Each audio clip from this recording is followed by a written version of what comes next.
Hey, Tragedy, is that you, sir? Aaron, how's it going, man? I'm doing well. How you doing? It's going well. It's going well. Hey, I gotta ask before we continue. Is it Traj or Tragedy? Traj. Okay, Traj. All right. This. Everyone still calls me Tragedy. They always put Tragedy on the flyers, but it's all good, whatever. But yeah, everyone calls me Traj, so I stick with Traj. Well, yeah. Throughout the years, everyone did call you Traj. It's funny now that you've switched to that. Promoters have started to put Tragedy on all the flyers. Right, exactly. Um, okay, with that, I'm gonna dive into my first question. I believe you're a golfer. You're a golfer. Is that right? Huge golfer, man. What's your best score? My best score was an 81, so Let's I've see. yet to break it, but hopefully this year we'll see what we can do. No doubt, 81. And where did you shoot that? That was at Don Valley, actually. I've never played it. Is it an easier course? You know what? I mean, for a downtown course, it's not bad. It's not bad at all. But I mean, the greens are clean, course is clean, whatever. But yeah, I mean, for being in the city and being able to just kind of whip up and play around, yeah, it's good. And there's a couple really tough holes too. So, but yeah. Well, and you know what? I can appreciate what you're saying about a local place that you can just go to. There's a 9 hole up the road here that's, there's one par 3, or sorry, there's one par 4, which is basically a 350 that takes you down the course, and then the next 8 holes are all par 3s that are like, Yeah. 100, 120s that you just chip and putt your way through. Right. What course is that? It's on, what's it called? It's called Grand Highlands. Yeah, I know. Yeah, Highland. Yeah, that's actually that course. I think, if I'm not mistaken, I think it's built out of like I think it was like an old like landfill, Yeah, a lot like of it, yeah. trash. Yeah, like a huge landfill area like years ago, and then they just made it into a golf course. It's smart. Earl Bales, the park there at Shepherd and Bathurst, is the same thing. That was once a landfill, and it was a golf course before it was a park. Yeah, you're right. You're right. That's You're a, right. It was. and I only know that because I remember playing there as a child, and my bubby being somewhat disgusted by it, being like, "This used to be all garbage." Yeah. It feels weird, right? You're like, what the hell? Totally. And then my father was the one who educated me. He's like, "Oh, Aaron, it was garbage, and then it was a golf course, and now it's a park." Like, if you knew what half of the city was, you wouldn't want to go to it. Yeah, I know. It's out there. I know. And yeah, it's really weird. Like, I don't know if you know Premise, Matt Of Daniels. course, yes. Yeah, everyone knows him. But so he's a CPGA golf pro. Oh, really? Whether you knew that or not. Yeah. So I mean, I had the pleasure of, obviously we're like brothers, and I never really was into golf. And one day he's like, yeah, just come out. I'll show you, the ropes and blah blah blah. I went out, and next thing you know, it was like, hey, I'm coming back tomorrow. And like one thing after another, and then you get to play with guys who are like really good, like him, and it just makes you that much better because you want to improve like every time you're out playing, right? So I Yeah. think that's, and I've only been playing for like 7 years, and there's like over half the population that plays golf can't even break 100, right? So Yeah, I think I it's feel pretty 80%. happy about that. To be honest, I Pretty think, happy about that. yeah, no, and I think the number is much more than 50. I think it's more than 80% of people can't break 100 that You play know what? golf. Yeah, I think I just understated that, but yeah, definitely it's up there. Well, no, and that's very impressive too. I was going to ask you how many years, and you're saying in under 7 years you've gotten to an 81. That's on the best I've ever shot is an 89, and it was on Thundering Waters, which I play every year. So I've Where's somewhat. that? Where? Thundering Waters is down in Niagara Falls. It's the John Daly Yeah, course. yeah. I've So heard of it. I've never played it. it's a, you know what, it's a simple course, but it's beautiful. The aesthetics, like I'm all about the visual, and Oh yeah, man. I love it down there. There's only one shot that it's like where it's a beautiful look, but you can see the stupid Marine Land like drop zone tower, Right. and I'm like, that just get it out of there. Like it just is an eyesore in my shot. Like it's just so beautiful, like the escarpment, if you will. But that Yeah, one, you can't go wrong, man. Like that's kind of thing. Like you people that you work all week and weekend or whatever, but you're able to get out on the course, man. It's a different feeling when you're out on the course. And sometimes like I'm not really a kart guy either. Like I like to walk it. Like I'll walk an 18 unless it's too hilly, obviously, right? But I mean, Yeah, I played up in Muskoka a lot, and Taboo and Deerhurst, and you go up those ways, and it's just like there's the scenery and just like being out there and like it's quiet.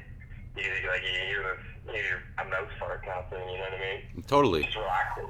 It's relaxing. So. Yeah, no, Yeah, and man.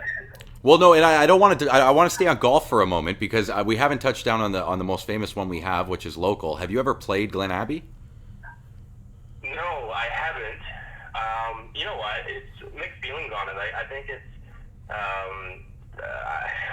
the way it's managed. I'm not too sure if it really appeals to me. They just stuff people on the course, and you're waiting a good 20 minutes just to tee off on every hole, and so I just said I'm not going to go and pay $200 or whatever it is, $220 a round, stand there and like wait on people who are shooting triple bogeys and quad bogeys. No disrespect if anyone does out there, but I just don't want to be waiting around all day, right? No, and So, you know what? I think I get what you're saying, and I think you have to time it properly. I have played it. You got to go in either the March, April, or September, October. If you go right. if you go in the heart of the season, you do, I'm sure, encounter exactly what you're describing. And I've read the reviews that kind of echo what you've said. Yeah. But my personal experience has never reflected that. Oh, that's good. And what I would say is it's worth it, buddy, just for the valley. Like, to be honest, it is not really that hype of a course considering. Like, I played Copperhead down in Florida, and that was a beautiful course. Like that is a PGA. You can tell something special about that course. You know what I mean? Yeah. Where Glen Abbey, it's a good golf course. But the valley, like that, I think it's hole 11 where you tee off into it's 400 up to the hole, but you got to go like 360 because there's a pond. Now, Right. not to say that I'm going to do any of that. Like, I zigzag my way, and I'm lucky to get in 11. But You gotta go 360 off the tee because there's a pond. right? No, but here's the reason why I say it is because I've gone to the Canadian Open for about 4 years in a row now, and when I watch, Yeah, I've gone to it. well, when you go to hole 11 is a great hole to watch, and when you stand there, and I might be getting it wrong. Please correct me if I am, listeners. You watch them tee off into the valley, and I watched this guy Hoffman. Well, this guy, we all know Hoffman. Yeah. Well, and I think Often. so. Yeah, and it's I think it's like 480 from the blacks, right, from where they're teeing off from. So Yeah. he hits it, and it's literally like 4 yards in front of the pond. So he goes down, and then he chips it up onto the green and puts it in. It's a par 4 for him. So he's in with a birdie, and he walks away. So Totally. when I played it, I literally played it from what they call the beginner's tees, which is just behind the women's tees, but you're still up on the valley somewhat. And Right. So it's like the whites, no? what's that? Sorry. So you're playing the whites. No, dude, you're way in front of that. Like, the whites and blues are even behind me because there's 2 tee off areas. You know when some holes they do that where it's like tee off from here if you're white or blue, or drive down to the bottom of the hill to do this? No, yeah. So instead of being like 80 feet in the air, I'm only like 40 feet in the air. You know what I mean? And so my slope is a lot less. But when I teed off, I didn't even make it down the hill. So my next shot, I'm hitting on an incline. You know what I mean? The ball on a downhill. And Yeah. I literally picked my ball up. I didn't even end up getting it on the green. But but I'm nowhere near an 81, man. Like I say, the best I shot's an 89 on a course that I've played many times. But with that, I want to talk to you about your traveling. Like, what's the furthest you, not as Greg the guy, but Traj, the MC, what's the furthest you've ever traveled? Oh, like the play? Yeah. Let's see. First I've ever traveled to play. Well, I mean, in 1 week. Yeah. Well, I mean, I've toured Canada. Toured Canada, I think, from East Coast to West Coast, and we did that in about 2 weeks. Nice. What else? I was in Mexico. I traveled down to Mexico. Played in Mexico. We did a tour down there. We were there for about almost 3 weeks. Is that the furthest that you've gone then? Because I remember when you went to Mexico. Is that the furthest that you've ever traveled? Yeah, I think so. Yeah. Yeah, it would be. What was that like? What was it like playing at the clubs in Mexico? Was there ever any time that you felt as though your life was threatened? Interesting question. Well, it's Mexico. You know what? Yeah, party in Mexico. We played about, I think it was about 4 or 5 parties that we played while we were there. We played a party in Mexico City, actually just outside of Mexico City, and it was like, they call it, I think it was like the Beverly Hills of Mexico. And basically what the promoters did, and big shout out to Rodrigo and Rizmo and those guys, Godfather and those guys, Jungle Empire crew. But yeah, they threw this party, and it was in the, they call it the Beverly Hills of Mexico. And basically what it is it's literally like Beverly Hills, Hollywood type homes in Mexico. And apparently what they did is they rented this like 5,000-6,000 square foot mansion, like gated mansion, and literally threw the party inside this mansion. And they had they had a house room, which was like the entire upstairs of this mansion in Traj. And then out in the backyard, this massive backyard, like a pool and everything, was the jungle, was basically the jungle room. And I could tell you that it was quite interesting. It was definitely a vibe. And you know what it is? Like, they love music down there so much. People in the South. They love what so much? Sorry. I said they love music Oh. so much. They're so passionate about music that just like whatever it is, they groove to it, they dance to it, and yeah, you could really see that. There was a lot of drum and bass was just starting to really become, I would say, big in Mexico when we went down there, and we were trying to help out the promoters a lot and kind of help them build it. And we came in as like international talent, really. And just having like that international name, like from Canada, coming up from Toronto to play in Mexico, was a big sell for them. It's like, oh, we're getting international artists, we're coming to play. It's kind of like having UK artists come to Toronto, really. So yeah, we went down, helped them out, and just the vibe of people, like, you could see there was a lot of new people.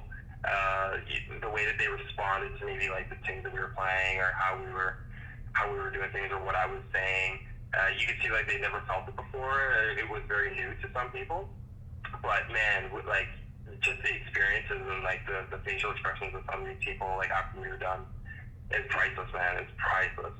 It was actually me, Slip and Slide, that were down there, and yeah, like it was unreal, just the experience. Got to play there, and then we went out to where do we go? We went to a place called Aguas Calientes, which obviously agua stands for water, and caliente stands for hot. So it's actually a place called Hot Water, and it's about 5 hours outside of Mexico City. You literally got to like drive through the desert to get to this place. And yeah, like these guys have never seen, like you go to this little town city. These people have like never even seen a white person. So here's like me, Tage and Shaw, like walking in this freaking town, totally like, international. The town's like on fire. They do this. It was this club we played. It was called OK Nightclub, I think. I think it was called OK. The place was rammed. It was packed. It was like literally like the size of how can I compare it to something in Toronto? Maybe like 3/4, maybe a little bit less the size of the government. Okay. The main room at government. And the place was rammed.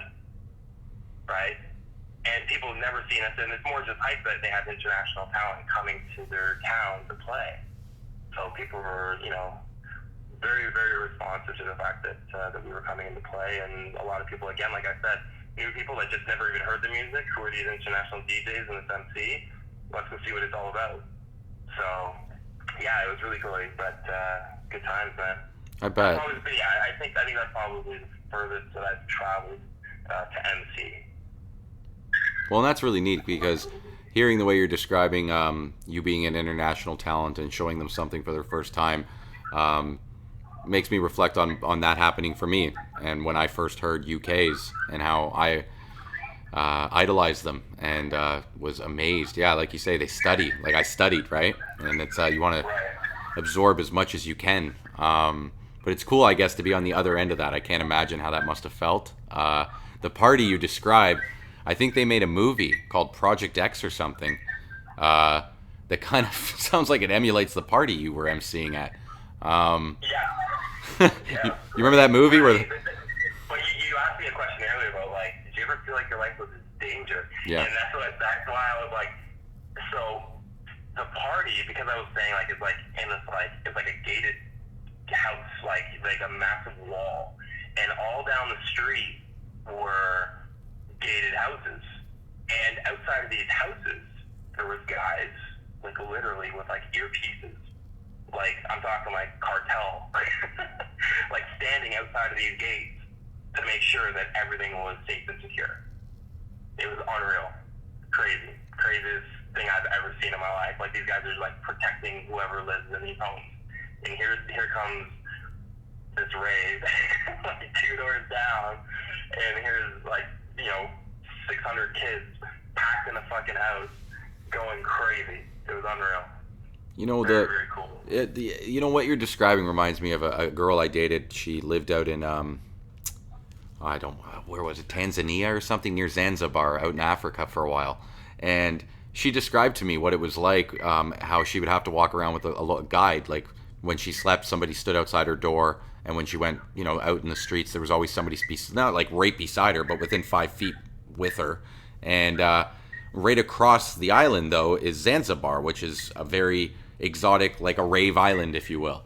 And there's all of this free life going on, yet you're within seconds of annihilation from gangs or militia groups.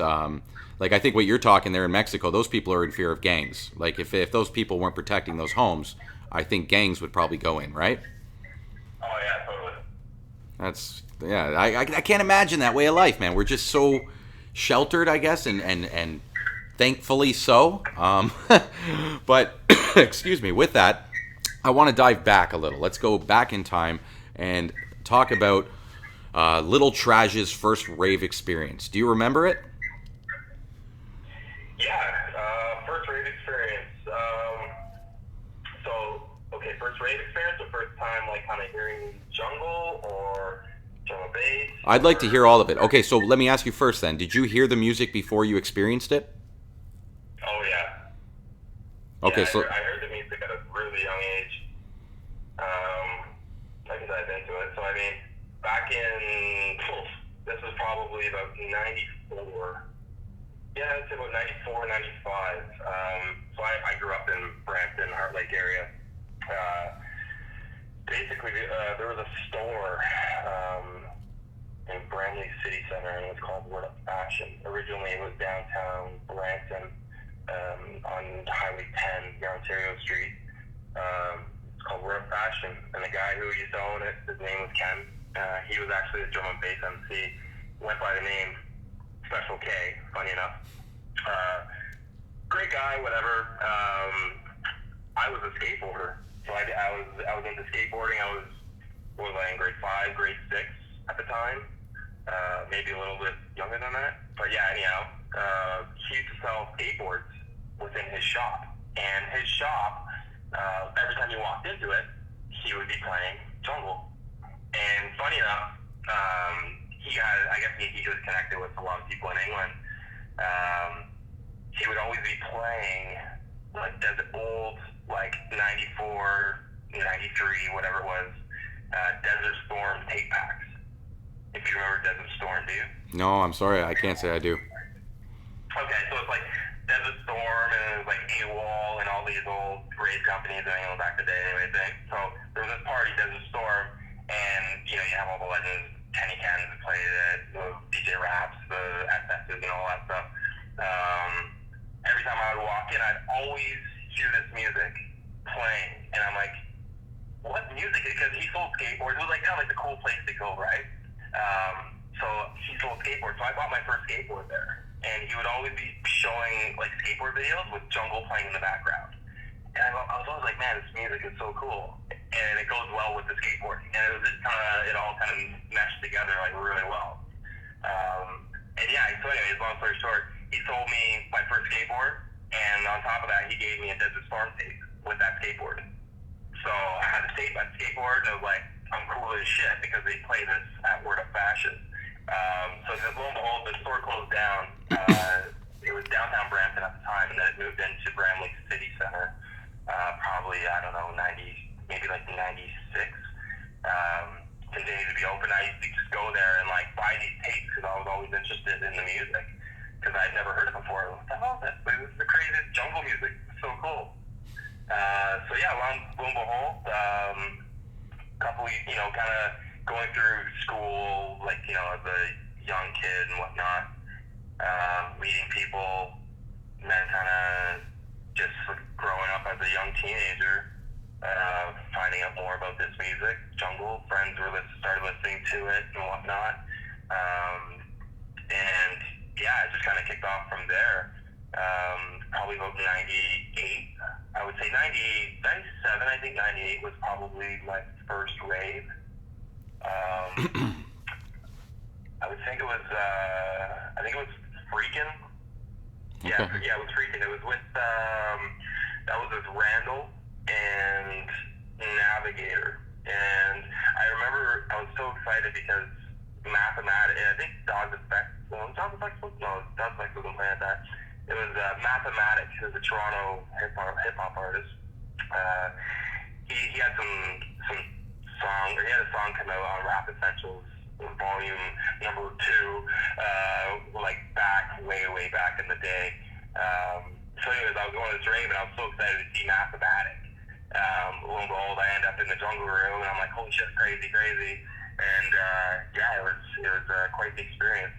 Seeing, I think, Fats was there as well. Yeah, it was Randall, Navigator, and Fats. I remember Fats was on the flyer. I can visualize. I can actually. I wasn't there, but I remember the flyer itself. Like I can remember the flyer you're talking about. Yeah, so can I. It was, and that was. So yeah, that was. I think that was Freakin', wasn't it? It was a Cyrus party. I can't remember if it was Freakin' or not though. Pretty sure it was Freakin'. Well, pretty sure. Yes, it was because it had the orange writing on the bottom of the tape, and it had the purple skull. I remember it.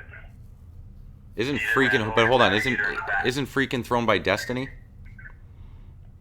I'm sorry? Wasn't Freakin' thrown by Destiny? Like No, Freakin' was by Cyrus. Cyrus threw Freakin'? Yeah. So I mean, Destiny started Freak Out. Ah, yes, and that's probably why I'm getting confused. Is that they took over the Halloween parties? I remember. Cyrus started Freakin'. I think that was their first Freakin', if I'm not mistaken. That was 90. So yeah, I guess 98. But I think it was the first or second Freakin', if I'm not mistaken. So yeah. They were great parties. When they kind of closed the doors, when Cyrus kind of closed their doors, that's when I guess Destiny kind of jumped on and said, okay, we're gonna call it Freak Out, right? Yeah, and to be honest, by that point I was out of the scene. Which is funny that I didn't click. This is what's really weird about my brain is that by the time it became Freak Out, I wasn't going to parties anymore. I went to 2 Freakins, and do you remember Connected? Oh yeah, totally, man. What happened with that? I'm sorry, I'm going on. I'm deviating for a second here. Who threw Connected, and what happened with that? If I'm not mistaken, I think Connected. I want to say it was Aaron Mix, and there was like the whole like Life Force kind of gang, right? So, like Cyrus Dose. I think Cyrus Dose. Who else was it? Cyrus Dose. I can't even remember all the names. It's okay. Right now, man. That's okay. Drawing blanks right now, but you know what? Here's the thing. I don't want to put you on the spot to make you to say what happened to it. I shouldn't do that. What I want to talk about, and I want to tell the listeners, if you don't know Connected, and Greg, correct me if I'm wrong, it was the first time that cities came together on the internet, and we were watching parties, because I remember being able to watch people partying in Vancouver and Montreal simultaneously while we were partying in Toronto, and I remember, from what I remember, it was MC Det and Kenny Ken, I think. Am I wrong? So I do remember that. That was at the where was it? That was at the automotive building, wasn't it? I think it was at the docks, to be honest. And I just remember Det going up into the rafters or something. I remember looking at the stage trying to find him, and he wasn't there. And I looked up, and he was like up in the rafter area. And oh yeah. No, I remember now. I think that was the second time they did that, if I'm not mistaken. You could be right. Yes, I do remember being there. You gotta correct me if I'm wrong, or maybe I'm wrong altogether. Maybe you can't correct me. But I thought it was at the Better Living Center. It could have been. It could have been, buddy. I'm sorry? I said it totally could have been. My brain is an amalgam of everything, so you could be right. It could have been at one of them. Yeah, man, totally. But I do remember when they did like the city to city connection, and yeah, they had like kind of like these jumbotrons kind of thing, right? Yeah, and it was before the internet was social media the way it is now. Right? So it was different. It was really special, you know, to have that. We had to actually work for it back then. Right, to have that connection, if you will. It wasn't like today where everyone can just go Facebook Live at the same time and be like, yeah, we're all connected. Oh my God. No, there was definitely none of that. This was well before Facebook, kids. Yes, and it was really. I don't even think MySpace was out yet. No, buddy, no. We were way before all of that. Like, to be honest, it was interesting that we had video streaming, because I even remember the quality of the video was pixelated and it was delayed and stalled out. You weren't watching a clear stream. You were watching like oh my God, it's a dark room with a light and those people are from Montreal.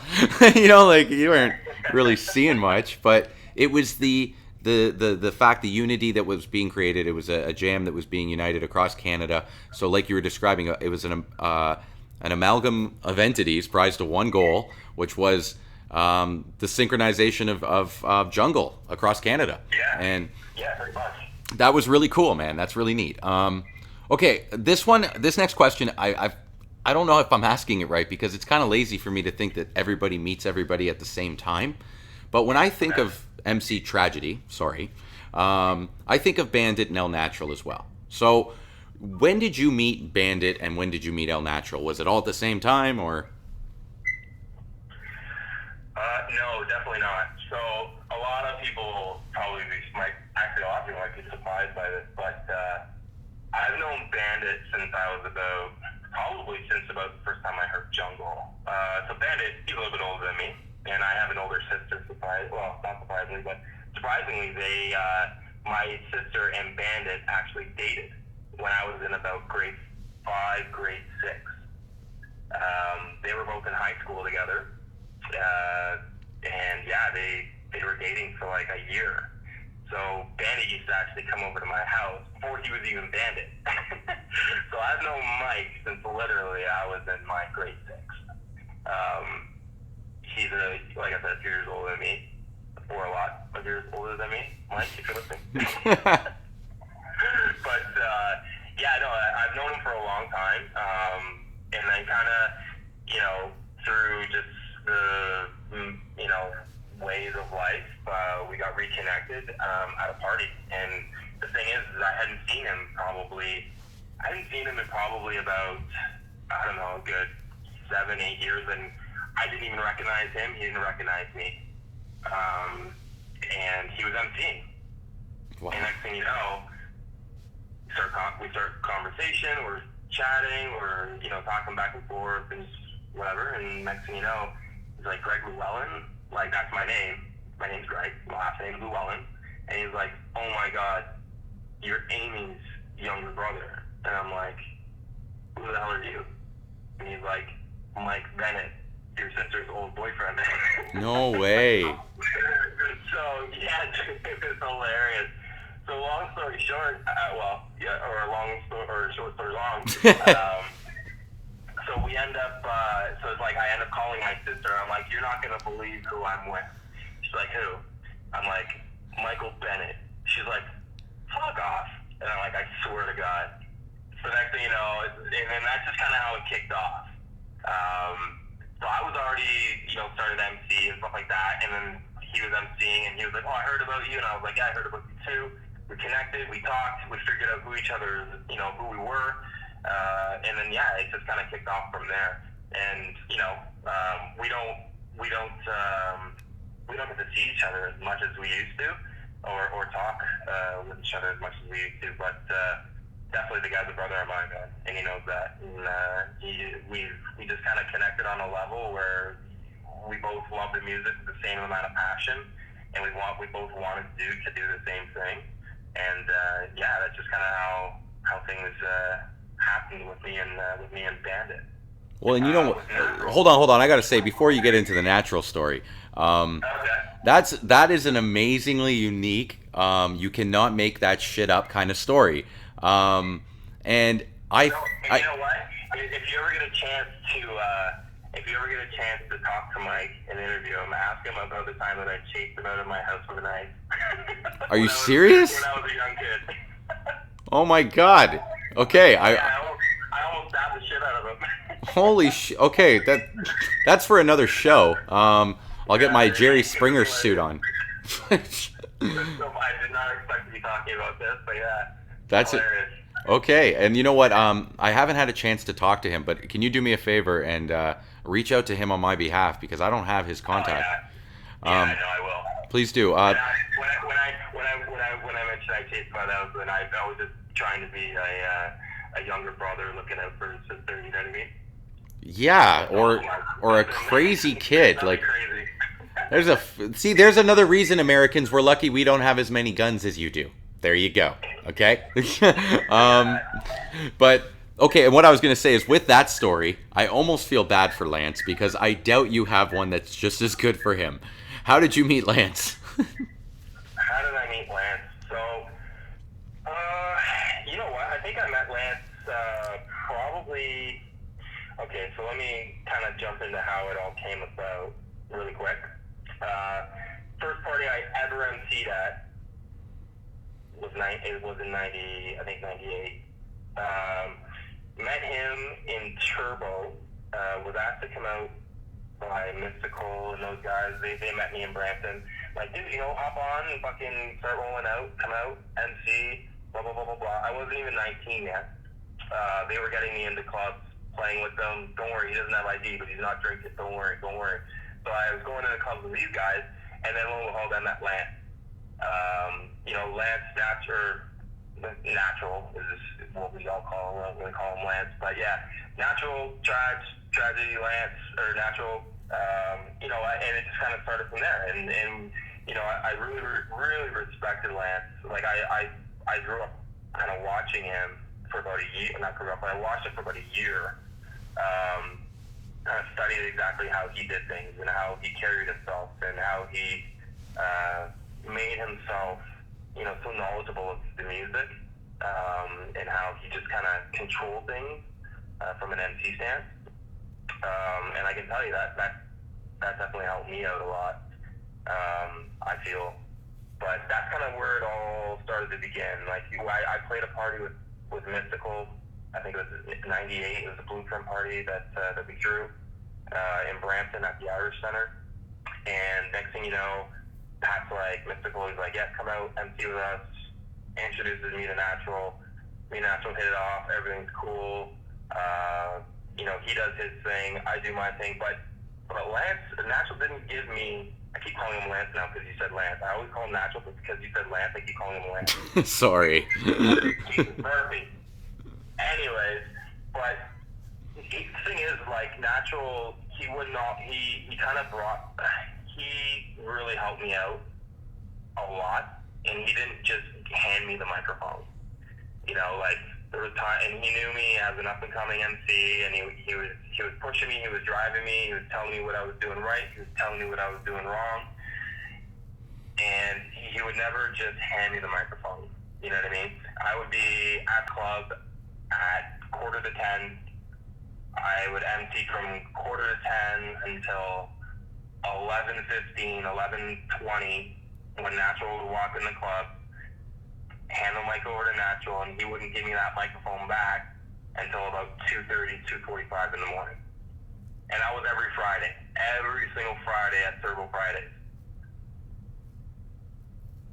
So, I think, but that kind of, he wanted me to sit back, probably relax, watch how he was conducting things, watch how he was doing things. And I know he was doing that for Bandit as well. I know he was doing that for other cats that he had respect for, but he was like, just watch what I did kind of thing. And I kind of looked at that, it was kind of like a mentorship in a way. People can look at that and say, oh, he's not giving me the mic, he's not doing this and that. But now that I'm a little bit older and I kind of look at things differently, that's how I reflect back on it now. say, hey, you know, maybe he was trying to teach me something. I was a young buck. He's a little bit older. He's trying to teach me the way. He obviously sees something in me that maybe, you know, that could be of value and to the scene and what he's trying to do and what we're all trying to do here. So that's kind of how I met Lance.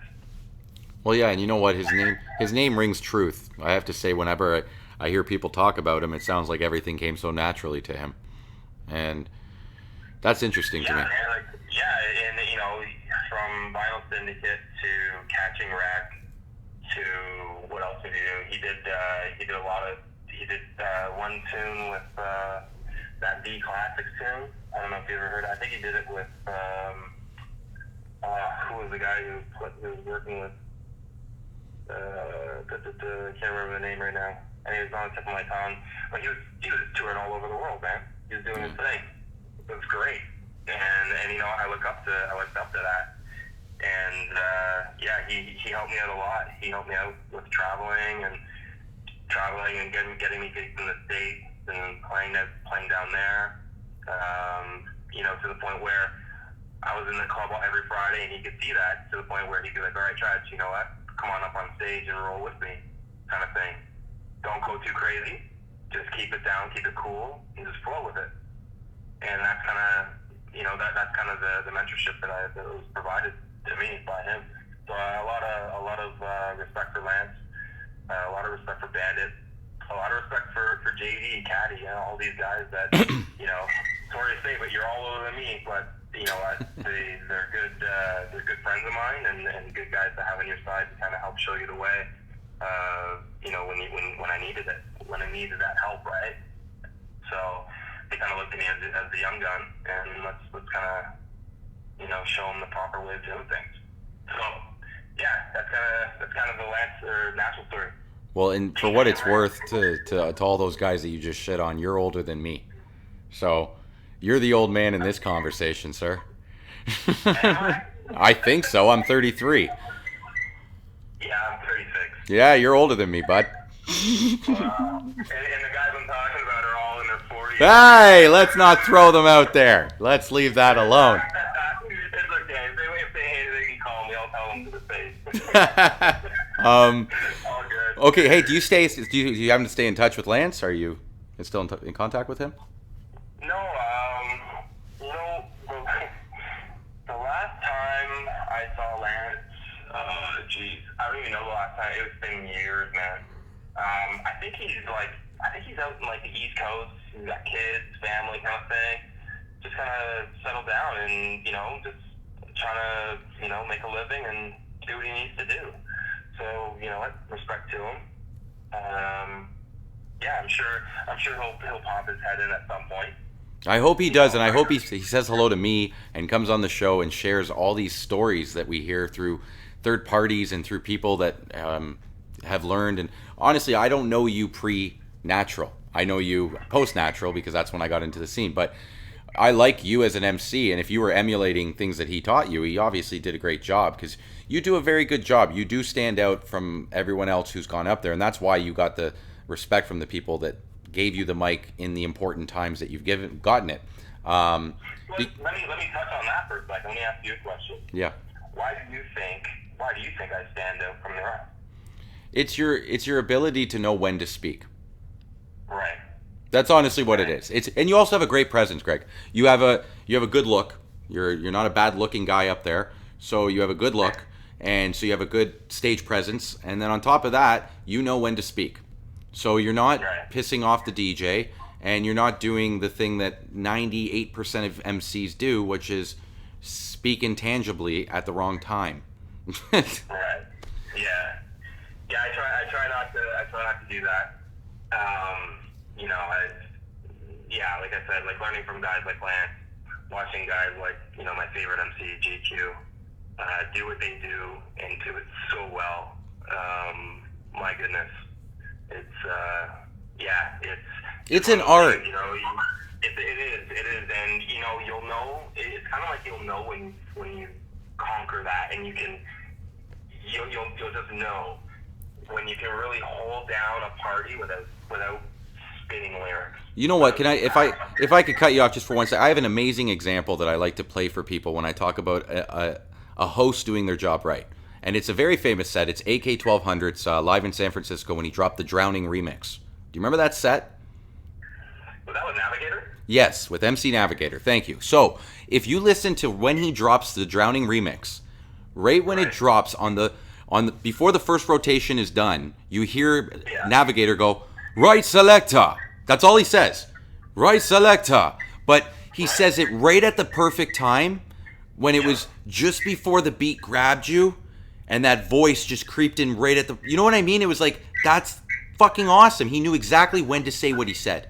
And he did that live, improv. You know what I mean? He didn't sit back and listen to this set 40 times and go, okay, I'm going to say this at this time. He felt that while he was up there doing it. You know what I mean? And totally, 100%. That to me, even like half of the sets or music that I listen to never has an MC on it. I never listen to MCs.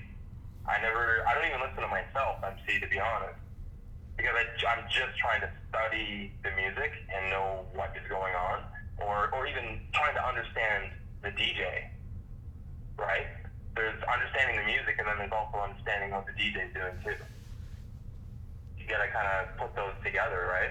Well, and the fact that you do that is another reason why you get booked. A lot of MCs aren't going up and going, okay, Mr. DJ, what do you plan to do so I can complement your set? They go up and they don't give a fuck as long as there's a beat playing. They're going to spit whatever rhymes they've been writing that week. You said it, not me. Hey, I'll say it. I said it. And I used to write a lot, and I used to be a lot more on the quick tongue and really the fast lyrics.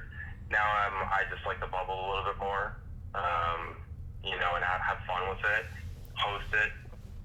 Over what is it now, 19, 20 years of MCing, let me tell you, man, I've listened to the feedback that has been given, not just from my peers, not just from mentors, but from the people that are in front of me.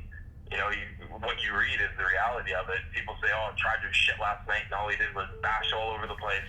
Well, that's feedback, and I should take it, and I should work on fixing that, because really I don't want to be up there to kill a set and have people freaking out because the MC was babbling all night.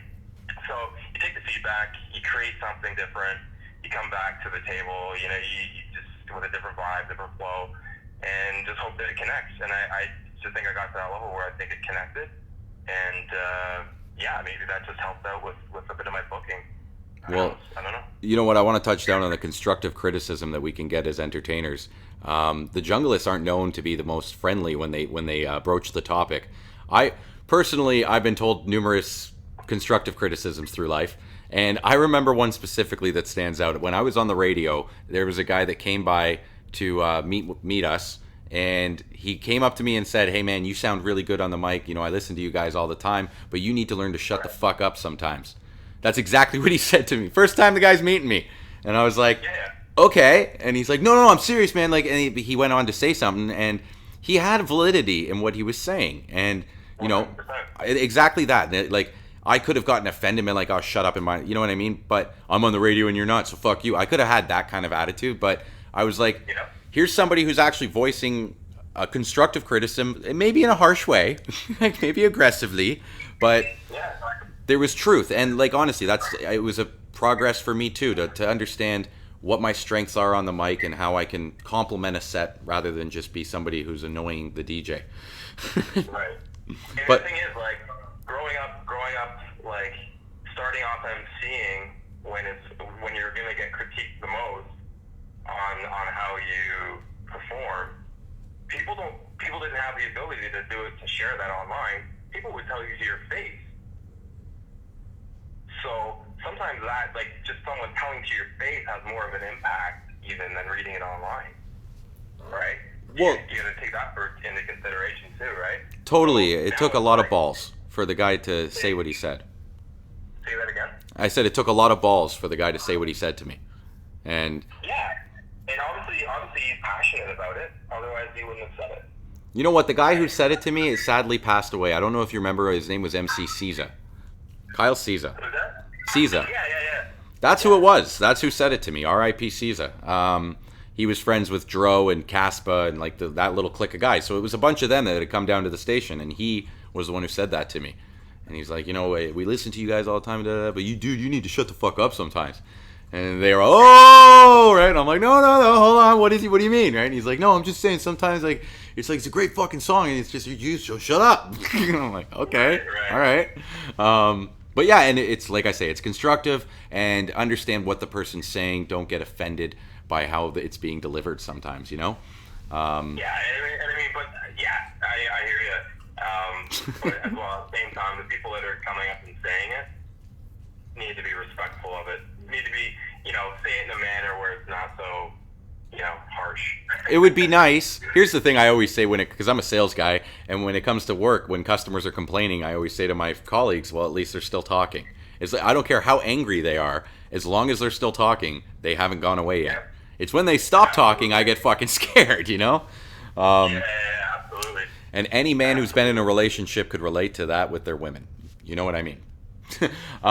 Since we're on the rhyme talk, I want to talk about, to me, the one rhyme that I always sang along with when you guys were on stage, and I'm sure you've heard this, is if your body ain't rockin', move, you blockin'. Where did that begin? Oh man, where did that begin? So, just to kind of clear the air, that was never my original lyric. Okay. Okay. I still roll with it here and there, but how that actually began was outside of Eastern Bloc. Everyone, maybe new cats don't know, but Eastern Bloc, big record store down on Adelaide. Everyone used to go there. Big Jungle Record, Big Jungle Store, or whatever. Paul Walker, Missile Sniper, Sasha, Tommy O'Fingers. Didn't they end up? Hold on, but didn't they also end up on Yonge Street in Sunrise Records a couple years later? I think they had something where they went into their downstairs for a bit or something like that. I can't quite remember.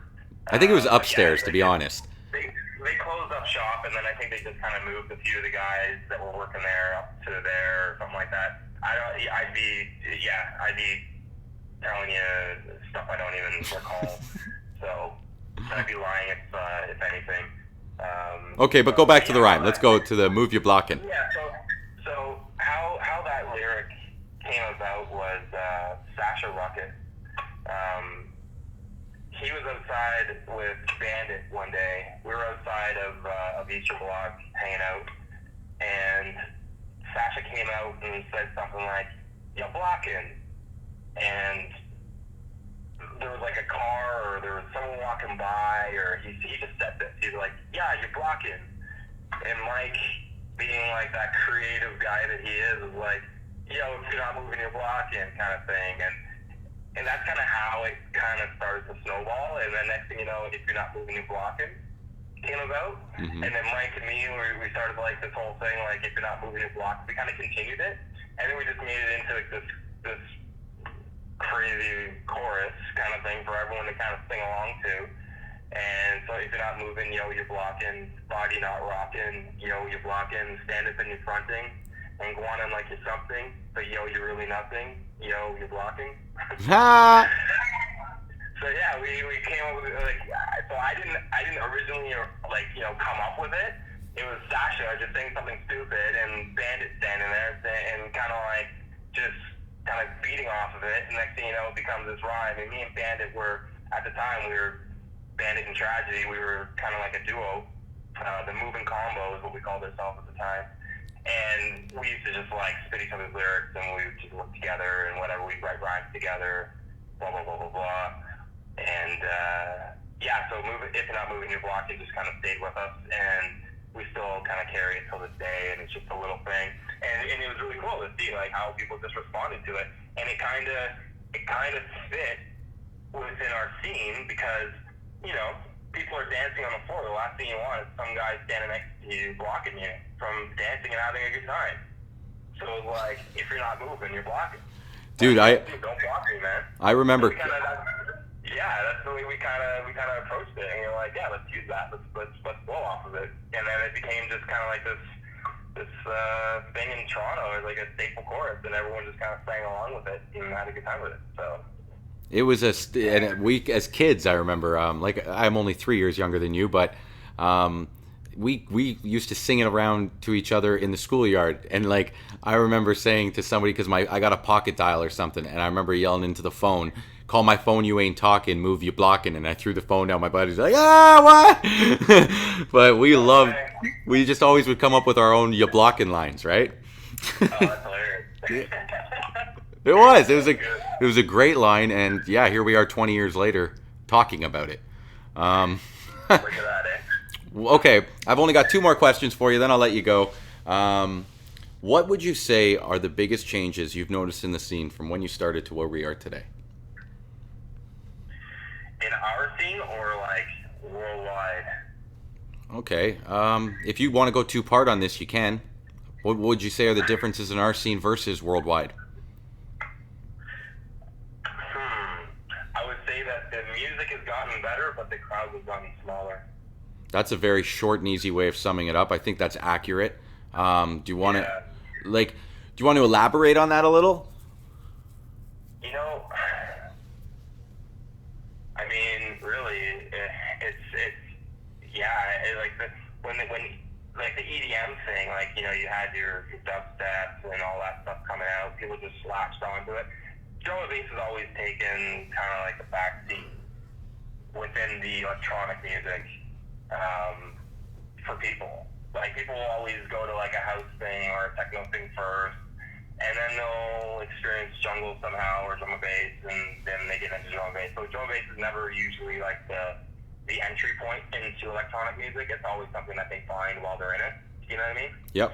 But it seems like there's a lot less parties nowadays where you don't have where you don't really have like multi-genres. Or well, actually, I'm kind of lying. You'll have it all within one room where you have like you might have like I don't know, a dubstep DJ, then a jungle DJ, then some guy playing some trip shit, and then whatever, and then back to jungle. So it's kind of a mix, but you'd never be able to just eat like nowadays. You can't just go to a house room and then go into the jungle room for the rest of the night or anything like that. See, I don't know. I feel like they're getting the full, for new people, like to hear it, the opportunity isn't there as much for them to get that full exposure or experience. As well, I mean, I'm sure you talked about this 1,000 times, but the all ages events, there's none of those anymore. Yeah, it all kind of ties in. So I mean, but yeah, definitely the music has gotten really good. Some of it, majority of it. I'm not. I just so you know, I'm not a big jump up fan. I'm not afraid to admit it either. I don't mind it. I don't mind about an hour of it, but outside of that, I can't take it anymore. So I really don't. I'm not a big jump up guy. So sorry for anyone out there. I like the darker stuff. I like the stuff with just a little bit more.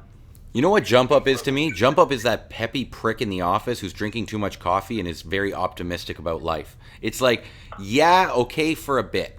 And then you're like, dude, you need to get the fuck out of here. Like that's jump up. Yeah, I know. I might even get beat up a little bit for just saying that, but I think from people that I've talked to, they know like I'm not really a jump up guy. They know I like a little bit more soul stuff, or either really soulful type drum and bass or really dark drum and bass, or like really tacky, but not the jump up stuff, man. Not the jump up stuff. I find the chatters like the jump up. The people who really want to skip a D their way through the mic, it's jump up. Yeah, it gets by, right? That's kind of that'd be a true statement, definitely. So yeah, I mean, I think the music has gotten great. I mean, we got a lot of great producers in our city. A lot of producers in our city now that have moved on to bigger labels. Even jump ship and like move to Europe or move somewhere in the world or whatnot. And yeah, it's good. It's great to see that. But I definitely think that Toronto's just, I don't know, man. It's a funny city. You know, it's like, I don't know. It's I can't even really explain it, to be honest with you. I've watched the team literally go into the shits. I've seen it come back out of the shits and become something so strong that you think it's never going to break again. And then I've seen it break and fall back into the shit. So I think I've gone through the thing, and I've been there the entire way. I watched it, 98 to 2000 when it hit its peak, carry itself to 2002, drop in 2003. It's literally like watching a stock market graph, you know what I mean? Like up and down, like so crazy. But, you watch these other genres of music where it's like house and techno, and they just consistently sustain what they do. They have the same amount of people that come out. They have like all the time. It doesn't dip. It doesn't go any higher. It just kind of stays and it sustains. Drum and bass, I think that's why, because guys have had to grind so much more in drum and bass than any other genre. That's why, like, we're a little bit tougher. You know what I mean? Like that's. I think you maybe said that earlier, something about being tough in the drum and bass scene. I think that's all. Like, we're a little bit tougher. When you walk into a drum and bass room, we're tough guys. You know what I mean? Because we've grinded. We had to, we had to push we had to walk a couple extra steps just to kind of do what we continue to do. So yeah, I mean, I think a lot of other genres in music have been able to sustain, except for drum and bass. It's just up and down. Well, we've sustained. We've been able to keep it going, but it's been extremely volatile. Do you get me? I get what you mean about the economy around it being self-sufficient. Most of us as artists in the drum and bass scene have 9 to 5 jobs. Oh yeah. When you look at the biggest of the big in drum and bass and you compare them to the biggest of the big in other musics, there's definitely more lucrative careers occurring in the house techno. Even dubstep made itself beyond certain people. I'd say at the peak of dubstep were breaking some of the barriers that even drum and bass ever hit. Pendulum, I think of DJ Hype, Goldie, some of the people that have broken through the mainstream barrier and maybe made some real capital. But Right. for the most part, like you look at a Nicky Blackmarket, and I mean no disrespect to Nicky, he's a soldier and a bit, but that's what he is. The guy's on tour like 250 days a year. How do you I know. how do you live a life? Like I honestly, like buddy, I'm sitting in my living room talking to you. You're where? In your living room right now? Yeah. You know what I mean? Like I appreciate that. I don't want to be in a hotel room and having to be somewhere and just so I can pay for the house that I never get to go home to and have the daughter or son I never get to see, or you know what I mean? Like you want to have some stability.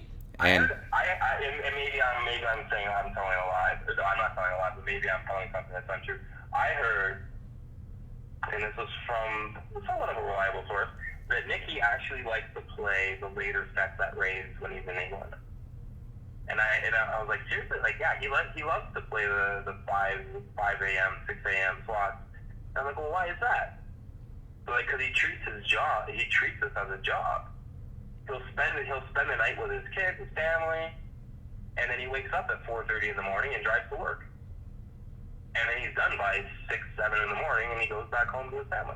I'm like, wow, that's a good way to play it. well, and here's the thing: is that is I know he is like that. I don't know Nicky on a personal level. I know people who know him, and I know his schedule. I have talked to him before. And he's an extremely busy individual. He's never too busy. I'll give you that. If you want to talk to Nicky Blackmarket, he's ready to talk. But he's so busy, and I honestly, dude, when you and I disconnect, I'm going to shut off from the world. And not tonight, to be honest. No, I'm going to Marcus's birthday party. But most nights, I enjoy being in my house and maybe reading a book or going on the internet and starting a fight on social media with somebody over something stupid. I don't know, but like I don't want to be at the club, man. Like in all honesty, even when I'm there, I typically like to go in and get out, like do my thing and leave. It's not my type of atmosphere. But you know what? It's funny. Like I took a big break last year from emceeing. I turned down a lot of bookings last year just because I spent so many years every single weekend in a club, and I kind of hit this point in my life where I was like, why? Like, yeah, it's great to go out. You're getting paid. You're getting drinks. blah blah blah. But I was like, I'm getting really I just got a little bit tired of it, and I was like, you know what, maybe if I just play like once a month, I'd be happy with that. You know, I got to a point where I didn't want to play, you know, 2 parties a weekend or play every weekend or every other weekend for that matter. I'd play once a month. I'm good with that. And that's kind of the schedule that I've kind of, you know, been able to sustain, is playing once a month or maybe once every other month. I'm happy with that. Cause yeah, it just kills you, man. It's like, it got to a point where like, I want to make sure that I continue to love coming out. I want to make sure I continue to love coming out. So I'm starting not to like coming out as much.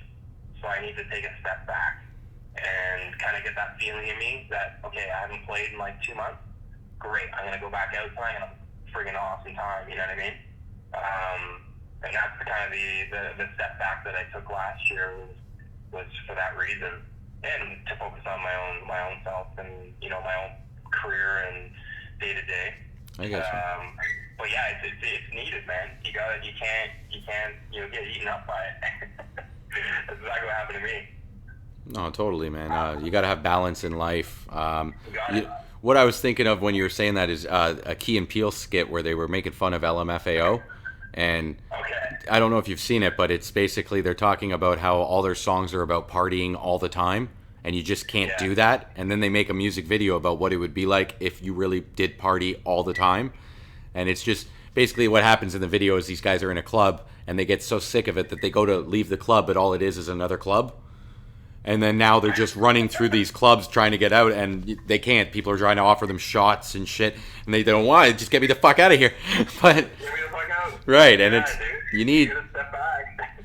yeah, exactly that. You need to have reality in order to appreciate the rave, if you will. But anyways, I haven't played since I think January. I think it was January, maybe early February, and I got my next party coming up, which is Master Lab at the end of this month. Or is that next week? 2 weeks? Something like that? 2 weeks. You know, and I'm pumped for it. You know, whereas if I had a party last week and the week before that, and then also next weekend, and then that's like I'd be like, okay, too much. Just gonna like slow down here a little bit. You know what I mean? So I'm pumped for it, excited for it, and like, you know, ready to do my thing. Yeah, totally, man. Whereas before I wasn't feeling like that. So.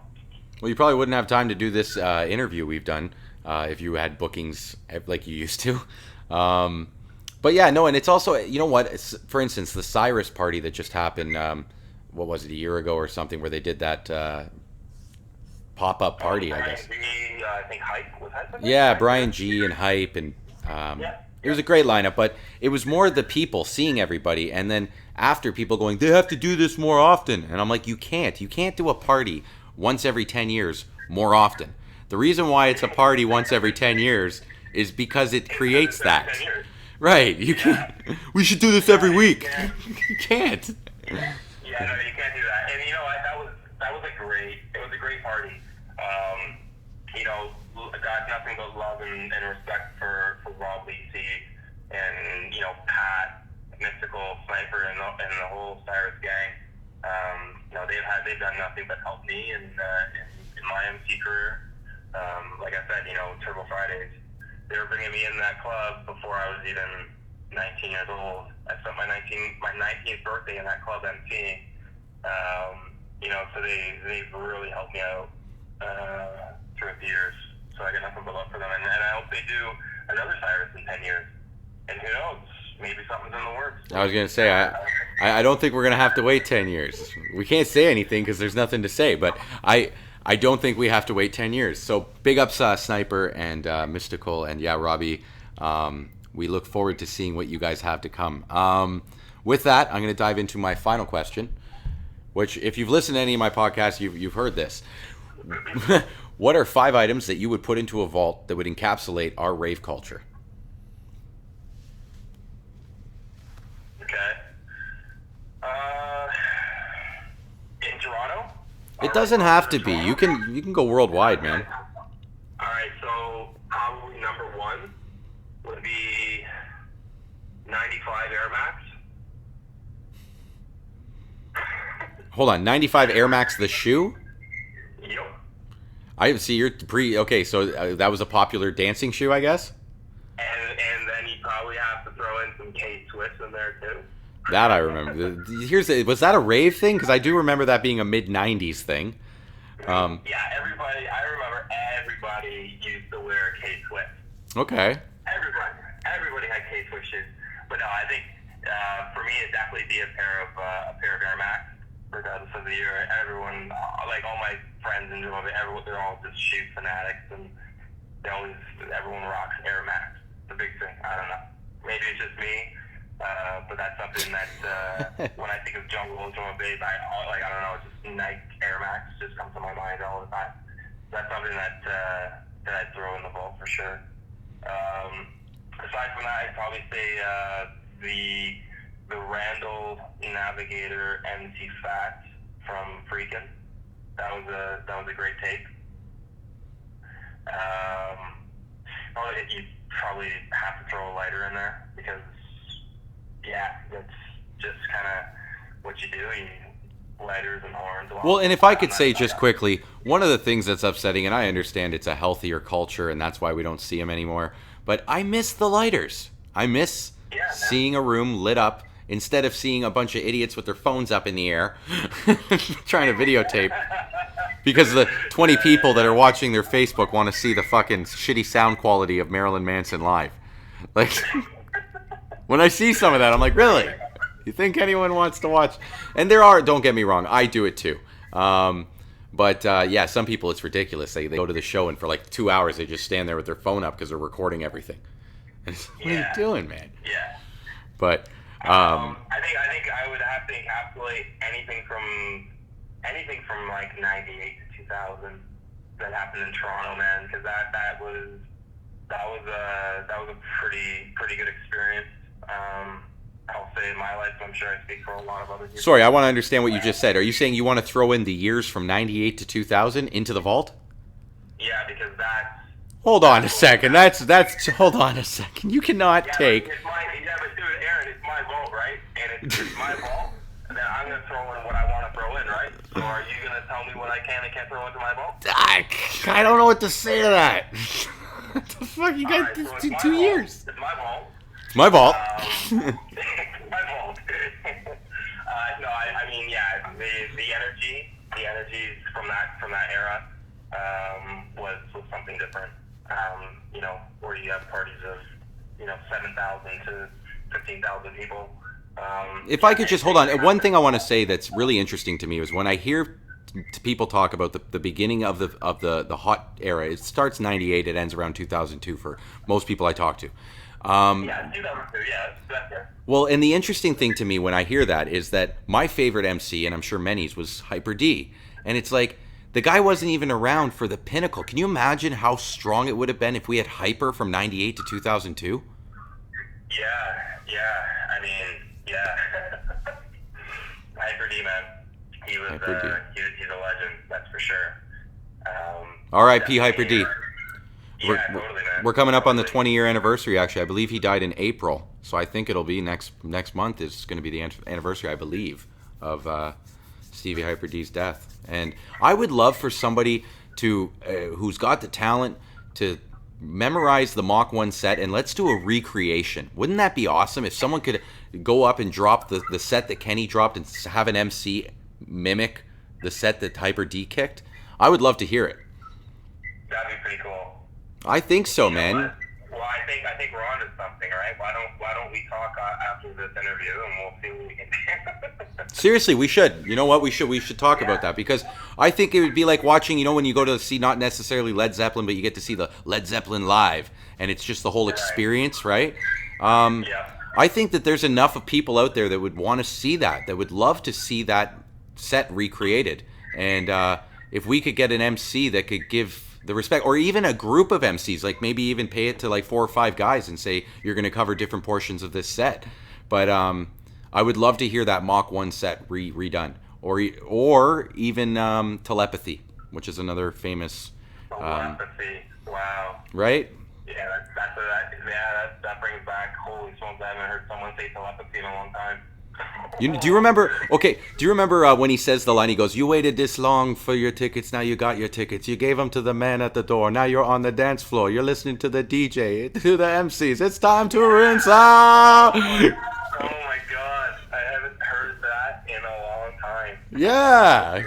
Dude, that's crazy. Oh man, That's sometimes you just forget all these things, and so guys like you just throws it out there, and you're like, oh yeah. you remember that.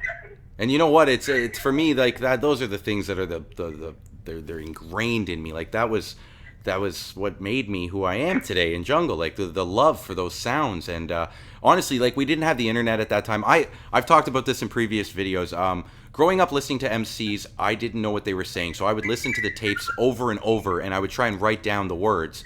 And Right. when you would do scatting with the words, it was tough to know what minimum and mat was. And but when you broke down for the first time, like for instance, when I broke down, hold on, wait a minute, when I'm on a microphone, I'm gonna get with it. I was like, they're words. When I'm on the microphone, I get with it. They're words, dude. It's not blah, blah, blah, blah, blah. It's fucking words. And there were people at the time that were telling me, no, it's just gibberish. It's just chatting. They're not saying words. And It's funny, yeah, when the internet like really took off, and people started like actually learning how to use it. You know, well, we were all curious on this side of the pond kind of thing, and I remember like typing in MC's names into like Google, who like I never or whatever it was, that search engine it was. yeah, at the Netscape time. Navigator. Yeah, Navigator. And like typing in whatever it was, and like just to see what the guy looked like, because I'm hearing him on all these tapes, and I even remember Shabba. Yeah, Shubba's white. Shubba's white. No way. Yeah, dude, I thought the guy was like pure yard fucking, yard guy. It's like, nope, he's a white guy. I was like, what? Dude, Holy shit. you got to find that out on the internet. I didn't find out till I saw him in person. And actually, I got to call bullshit on a friend of mine because he had told me he had already seen Shaba, and he had described me. He's this little black guy, and he can rip it, and da-da-da. And then I went and saw him, and I was like, he's white. Like, so then I called fucking shenanigans on my buddy who claimed he'd been going to raves for years. And I was like, you never fucking seen Shaba, man. He's a little white guy. But Yeah, dude. But no, I was gonna say I had actually a GeoCities. If you remember back in the day when you had Angel Fire and GeoCities websites, I had a GeoCities website where I had written lyrics that I had taken down from Fearless, Skibba D, Hyper D, Det, IC3, MC Ridla. Tragedy. They, what's that? Who did you say? Tragedy. You know, I'm sorry. There were no. Your body ain't rocking was the only rhyme I knew, but I put a page up there with all the lyrics that I thought I had deciphered, and people from this, I guess, the scene started commenting under and saying, no, it's this, and we had disagreements where it wasn't until Google now where you can literally say, no, you're wrong, this is the lyric. But we had disagreements on, for instance, Fearless, down with the Fosse, down with the fighting.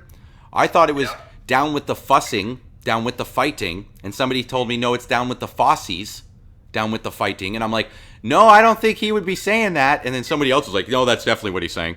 And I'm like, what the fuck, man? What's he saying? Is it down with the Fosse or down with the fussin'? And to be honest, I don't know right now. I have to Google it. But another one was... I think it's down with the fussin'. So do I. Sorry, done with the fussin'. Done with the fighting. Done with the... Deal with the love. Deal with the raving. There you go. Right? Yeah. Fearless on the mic, I'm going to tell you something. He's an I'm gonna call him after and say, okay, what did I say that correctly? Tell him to give it a listen. We'll all crew takes totally. notes. Exactly. But okay, with that we've got I think one more item to go. One last item for the vault before I let you go. One more item, Flyers. Definitely. Flyers, man. Yeah. I remember flyering myself a few times just to help out. It's keep them going, man. It's anyone out there. Just I know the internet's easy, but keep the flyers alive, man. Those become memories, and I still got a box full. And when you pull it out, sometimes it's a great thing to kind of sit back and reflect. and yeah, and drink a bottle of wine too. You know what? I have the same type of boxes in my basement, and the reflection I get when I look at them isn't just the nostalgia of a time that I see as a great point in my life, but it's also how cheap I was, because I was the guy that actually would buy the flyers creased but not folded, No some way. assembly required. You know, like, so when I see the pieces down there, I'm like, oh yeah, I put one of these with that, and it's like, well, why didn't you just get the place to do it? Because that would have cost $50 extra. So you spent 3 hours bending them? Yeah. Like, fuck, Wow. I saved on every little thing I could because I was doing it all myself, right? So anything I could to save money, I did. And when you see it even in my albums, like when I did the Vivid Mix CDs, I would actually get the cases, CDs, and covers put in separate things, and then I would manually put them all together myself. And Right. because that's manual labor. They don't have a machine that does that at their warehouse. If you ask them to do it, they have a guy that does it, and they charge you for the Yeah. labor, Yeah. right? So Right. I'm like, I can do that. Screw your labor. But I think flyers are definitely an important aspect. Like you say, it's a memory, and when it's just digital, it disappears into history. Yeah, Whereas man. the hardcover flyers, they hang up on walls and they end up in boxes, and that's cool. Yeah, yeah. It's funny. One of my buddies who I played his first party, my buddy Sean, DJ Shaka, one of the guys I originally started emceeing for, he sent me a photo about 3 weeks ago, and what he found in his basement was like an unopened box of flyers, and it was the first party he ever threw. Was the first party that I ever played at, and he's got it for me. So I'm gonna pick it up off him after once I see him. So it was good. It was hilarious to see, man. I couldn't believe it. That's awesome. And you know what? Yeah, That and immediately when I looked at it, and I was like, oh my god, and it was just like total flashbacks and total memories, and like just like yeah, I remember that night to a T. It was like mystical and like Virgil, all the Heart Lake guys, and MC Cabaret and Bandit was there. Like everyone was there. It was crazy, man. And yeah, that's kind of where it all started. So keep the flyers going, kids. I know it's expensive sometimes, but keep it going. definitely. And you know, one thing I've never been able to get my hands on is an MC Tragedy tape. Where can we find your music? You know what? So I've never really been like a studio guy. Back in the day, yeah, we used to record tapes among tapes among tapes. I used to hand them out to promoters. And then once the digital thing came around, I just kind of lost touch of it. Where can you find my shit right now?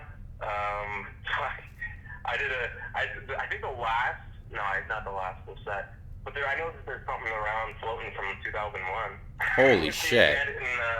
Me, Bandit, and DJ Replay, and that was actually a big CD for a while. It was Vandal Clothing.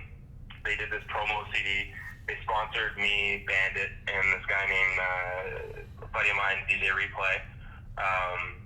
And they sponsored us. Long story short, yeah, they got like 2,000 copies pressed and full CD cover and photos of all of us wearing the gear and stuff like that, and they handed them out. And it actually became a pretty big CD. Everyone wanted a copy. I think Bandit has a few copies unopened. I have a copy somewhere, but I know I know it's on the internet somewhere. There's some stuff that I did back in the day. I never really I've never been one to like really go back into the studio or do anything in the studio. Like I get bored with that stuff, and then next thing you know the DJ mucks up, or I don't know. I'm just not into studio stuff, so maybe that limits me a little bit, but I'm okay with that. But yeah, where can you find it? I don't know. Just type my Live. name in YouTube or Go something, see or go see Tragedy live, or Traj. Sorry, if you want to see him. I know there's tapes online where I've played with tons of DJs across the world, and you can find them. I've found them before, and I don't listen to myself, by the way, so I can't say that I've actually sat there and listened to full sets of myself. But I know they're out there. Will you hear anything from me coming out soon? Absolutely not, because I'm just not a studio guy. yeah, I just had fun hosting and doing my thing. I hear you. And you mentioned that you had a couple parties coming up, live shows. Do you want to drop those one more time? Yeah, so I think, not think, but Tuesday or 2 weeks from now is the Master Lab show. I think Marcus, myself, A2, and then you have, oh, dude, I'm going to drop this one. Where can I see it? If I look it up on Facebook right now, where can I see it on your Facebook? Probably. It's probably been linked to my Facebook. Master Lab, who the hell is it? I forget who's playing it. You're awesome. Oh, Spirit and someone else. Who is it? Shit, I can't remember off the top of my head right now. Master Lab. Is it D-Bridge and Spirit? D-Bridge and Spirit. D-Bridge. Yes, D-Bridge and Spirit. That should be good, man. Okay, Thursday, March the 29th. So it's a Thursday. Right. D-Bridge was a member of Bad Company, wasn't he? Isn't D-Bridge an old one of my favorite labels in drum and bass. Yes, he was. Yeah.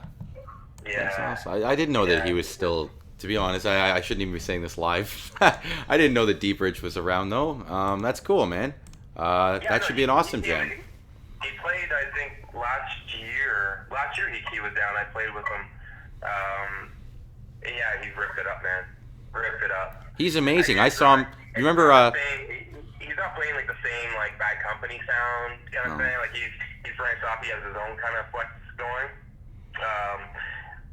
Just a little bit different, man, and it's cool. It's cool. It's so cool. So yeah, definitely that should be a really good show. Spirit is awesome as well. Yeah, and then you got A2, great MC. Definitely someone that I put way up there right now. Doing very well with what he's doing. Continue doing what you're doing, man. Just Marcus, obviously, Daddy Marcus. So yeah, it should be a great show.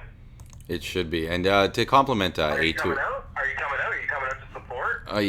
To be honest, buddy, I don't think I will. Only because here's the thing. It is a Thursday of a long weekend, folks. So it doesn't just because it's Thursday, you should be there. It's like a Friday night. The next morning is my birthday, and I'm doing a pet expo. I don't know if you've seen my dog. I have a Klekai, and he's a very unique breed. So we're actually presenting at a pet expo. So I'm going to have... I'm not saying I won't be there, but if I'm not there, it won't be because I don't want to be there. It'll be because my priorities are in another place, and I have to be well rested for an early morning presentation. I respect that. But I would love to go, and if to see D-Bridge even. To be honest, I can no offense, but I can catch A2 and Traj on another day. But D-Bridge, I didn't even know he was still around. But yeah, I'll have to. You're putting me on the spot here. I'll have to think about it. But okay, with that, please stay on the phone. I'm just gonna say farewell to the listeners, but stay on the phone with me, okay? Hold on one second. Yeah, no problem, man. Okay. Thanks a lot, man. No problem. Guys, that was him, MC Traj. Do not call him Tragedy. Promoters, stop doing that. Thanks for tuning in, guys. We've got lots more to go. I can announce it now. May 5th, we've got DJ Dominic coming in. I'm teaming up with the team at OTB. We're doing a live performance with an interview. So we're going to go live on Facebook so you guys can get your questions in if there's anything you want us to ask him. And it'll probably be a 2-3 hour thing where we do music, interview, back to music. But anyways, as always, thanks for tuning in. Till next time, peace out.